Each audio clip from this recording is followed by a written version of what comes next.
Baik, Assalamualaikum warahmatullahi wabarakatuh, dan salam sejahtera buat kita semua, salam sehat buat adik-adik semua. Pertemuan kedua kali ini kita akan membahas tentang mikrobiologi pangan pengolahan. Nah, ini diampu oleh Pak Dr. Abdul Rahim dan saya sendiri, Eko Priantoro. Mikrobiologi terapan, bidang yang dipelajari tidak terbatas dan sangat bervariasi, misalnya berkaitan dengan obat, makanan, produk peternakan, pertanian, kemudian ada industri, nah ini akan berkenaan juga dengan bioteknologi, kemudian lingkungan. Nah, kenapa? Karena obat dan makanan juga banyak menggunakan mikrobiologi sebagai bahan obat-obatan, kemudian produk peternakan, ya ini juga harus kita pelajari karena di produk peternakan juga terdapat mikrobiologi, kemudian apalagi produk-produk pertanian ya, ini juga paling banyak menggunakan olahan menggunakan mikrobiologi terapan. Proses mikrobiologi ya. Dalam proses mikrobiologi ya yang disebut dengan fermentasi ini, maka akan ada proses katabolis, degradasi ya. Kemudian ada senyawa sederhana ya. Kemudian ada senyawa anabolis atau sintesis, kemudian ada makromolekul. Nah, dari proses katabolisme ini ya akan menghasilkan senyawa-senyawa senyawa-senyawa sederhana. Kemudian anabolis atau sintesa akan menghasilkan makromolekul. Kemudian berikut merupakan metabolisme sel pada hewan mikroorganisme ya. Di sini ada katabolis ya untuk menghasilkan energi ya menggunakan cahaya matahari. Jadi dia mengkatabolis atau menghasilkan energi untuk transport nutrien, kemudian ada mobilitas, kemudian untuk digunakan sebagai biosintesis ya.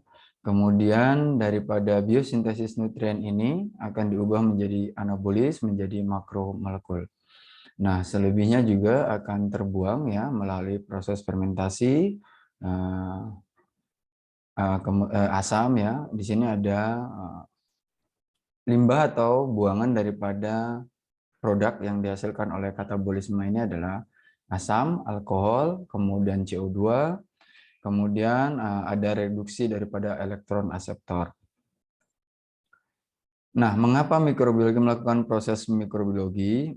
Mengapa mikrobia melakukan proses mikrobiologi? Yang pertama yaitu untuk pertumbuhan atau perkembangan sel yang dimulai dengan proses sintesa energi yang ditandai dengan aktivitas sel, kemudian disimpan, kemudian digunakan untuk reaksi-reaksi yang memerlukan energi.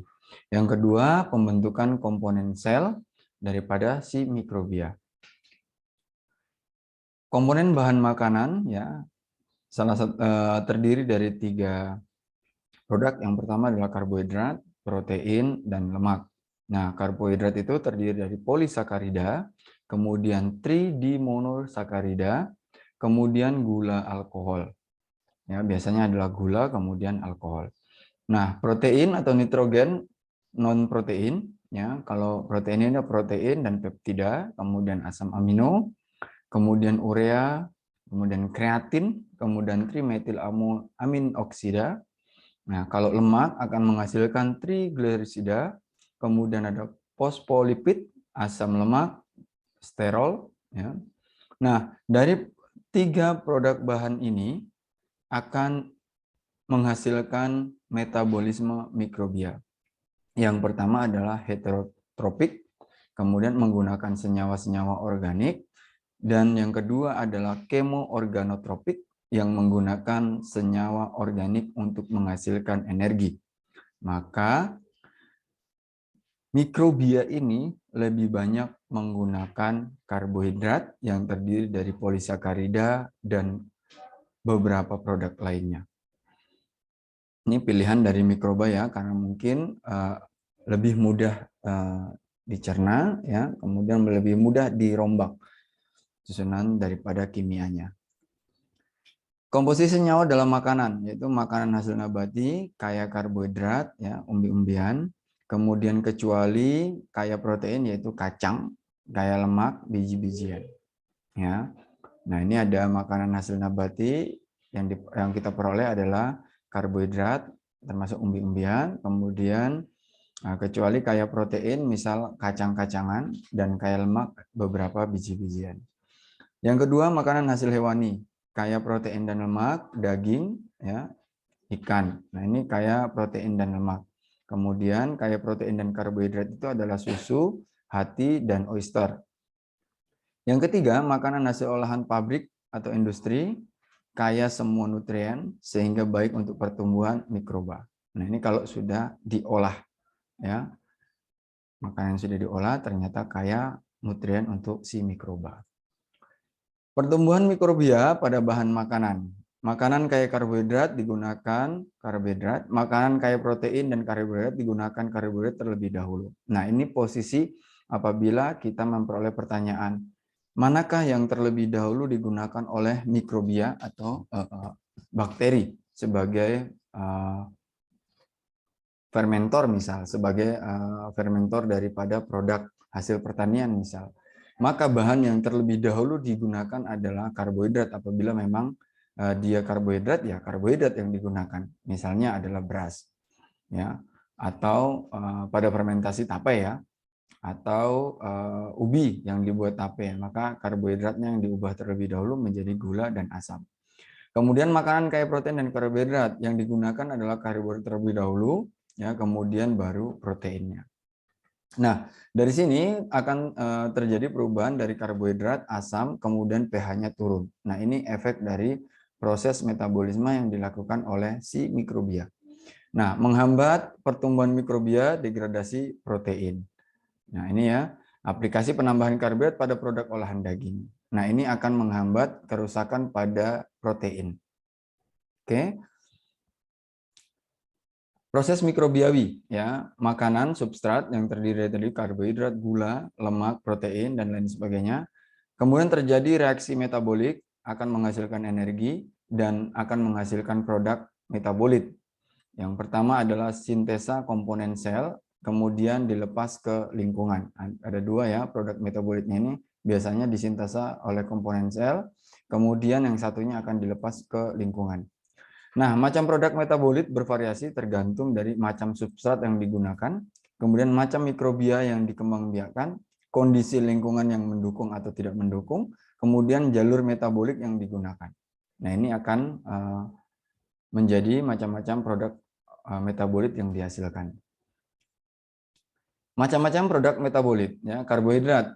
Produk metabolitnya adalah CO2, H2, H2O. Sorry, H2O2. Ya. Kemudian laktat, asam, kemudian asam asetat, kemudian ada asam format, ada suksinat, dan ada dektran. Kemudian ada butirat, isobutirat, isovalerat, etanol, propanol, levan. Nah, ini kalau sudah melakukan fermentasi lebih dari 4 hari misal, atau 5 hari misal, maka dia akan menghasilkan etanol atau alkohol. Kemudian ada butanol, ada isobutanol, ada diasetil, kemudian ada aseton, dan ada butanediol ya. Yang kedua, protein atau nitrogen non protein ya, CO2, H2, NH3 akan menghasilkan amoniak, kemudian ada H2S akan menghasilkan hidrogen sulfida ya. Kemudian ada amin, ada disulfida organik, kemudian ada merkaptan, ada ketoasid, ada prostesin, dan ada kadaverin dan skatol. Nah, kemudian kalau lipid itu akan menghasilkan asam lemak, hidroperoksida, dan aldehid. Ya, ini ada beberapa sebenarnya, tetapi mohon maaf tertutup oleh bagian bawahnya.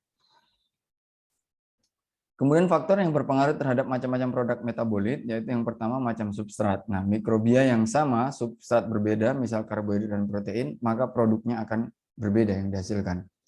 Kemudian macam mikrobia, kemampuan menggunakan substrat yang berbeda, misalnya laktosa, selulosa, akan menghasilkan produk turunan yang berbeda atau produk hasil metabolit yang berbeda. Jalur metabolik berbeda, misal adalah bal, bakteri asam laktat, homolaktit, dan heterolaktit. Nah, produknya juga berbeda antara yang dihasilkan oleh bal homolaktit dan bal heterolaktit. Kemudian kondisi lingkungan, aerobik dan anaerobik. Misalnya adalah salah satu bakteri yaitu Cerevisiae ya dengan substrat glukosa ya. Secara aerobik, nah produk ini adalah produk yang akan menghasilkan CO2 dan H2O. Kemudian anaerobik, produk ini akan menghasilkan etanol dan CO2. Nah, jalur metabolik sangat bervariasi. Yang pertama adalah misal leukonostoc ya, mesenterioides ya. Dari sukrosa akan diubah menjadi dextran, kemudian contohnya adalah jamur produksi enzim ekstrak seluler. Kemudian yang berikutnya adalah penggunaan produk metabolitnya, proses pengolahan makanan, enzim, ya ini proses pengolahan makanan menggunakan enzim, pengawetan akan menggunakan bakterosin atau asam, kemudian perbaikan tekstur menggunakan dextran, kemudian pembentukan flavor akan digunakan menghasilkan diasetil dan asam glutamat. Perubahan bahan karena proses mikrobiawi yaitu menguntungkan yaitu perbaikan tekstur, pelunakan jaringan daging atau disebut dengan proteinase, kemudian pembentukan tekstur semi padat dari bahan cair yaitu yogurt, kemudian pembentukan flavor ya diasetil, asam glutamat, senyawa volatil, biasanya ini berbentuk etanol, mudah menguap ya, asam dan lain sebagainya. Kemudian pembentukan zat warna ya biasanya disebut angkap. Kemudian memperpanjang umur simpan. Nah, inilah keuntungan menggunakan bakteri-bakteri atau mikrobiawi untuk proses pengolahan makanan. Jadi banyak produk turunan yang dihasilkan. Kemudian merugikan, nah, kerusakan, ya, pelunakan jaringan buah. Ya, ini degradasi pektin biasanya terjadi pada permukaan buah, sehingga buah tersebut lama-kelamaan akan menjadi rusak. Kemudian kehilangan cairan, ya, penurunan kemampuan memegang air, ya, karena adanya proses metabolisme daripada si mikrobia, sehingga dia akan lebih banyak menyerap air, sehingga buah yang diolah tersebut akan kehilangan air. Kemudian bau busuk ya, degradasi protein akan menghasilkan NH3 atau amoniak biasanya. Yang keempat, kenampakan ya, pembentukan lendir dan zat warna. Nah, kemudian yang di sini ada kerusakan dan yang terakhir adalah pembentukan toksin biasanya. Ya, ini pada jamur biasanya akan lebih banyak menghasilkan toksin. Baik, terima kasih. Pertemuan kedua kita kali ini sudah selesai. Kita menyelesaikan apa sih peranan daripada mikroorganisme dalam pengolahan makanan, ya, terutama kita harus paham tentang komposisi kimia dalam makanan ya, kemudian bakteri apa yang sesuai yang akan digunakan untuk proses pengolahan bahan makanan tersebut. Kemudian bagaimana kita bisa mengetahui pertemuan mikrobia pada bahan makanan ya, terutama yang dihasilkan oleh karbohidrat, yang kaya akan karbohidrat, kaya protein atau keduanya. Kemudian proses perubahan dari karbohidrat menjadi asam dan pH yang menurun.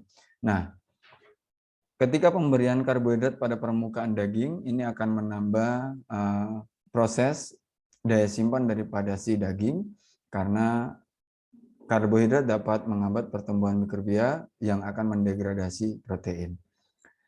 Kemudian yang perlu diingat kembali adalah proses mikrobiawi ya, makanan atau substrat yang dikonsumsi kemudian reaksi metabolik oleh si mikrobiawi kemudian akan menghasilkan energi ya, kemudian akan menghasilkan produk metabolit. Contohnya adalah sintesa komponen sel, kemudian sisanya dilepas keluar atau ke lingkungan, misalnya adalah NH3 atau aroma dan lain sebagainya ya. Kemudian macam-macam produk metabolitnya tadi adalah substrat, mikrobia, lingkungan, dan metabolik. Artinya substrat apa yang digunakan ini akan berpengaruh terhadap produk metabolit yang dihasilkan. Mikrobia, jenis mikrobia apa yang digunakan juga akan menghasilkan produk yang berbeda. Nah, ini adalah macam produk metabolit tadi sudah ya. Jadi kalian tinggal mempelajari bagian yang lebih dalam lagi tentang pengolahan daripada makanan menggunakan mikrobia.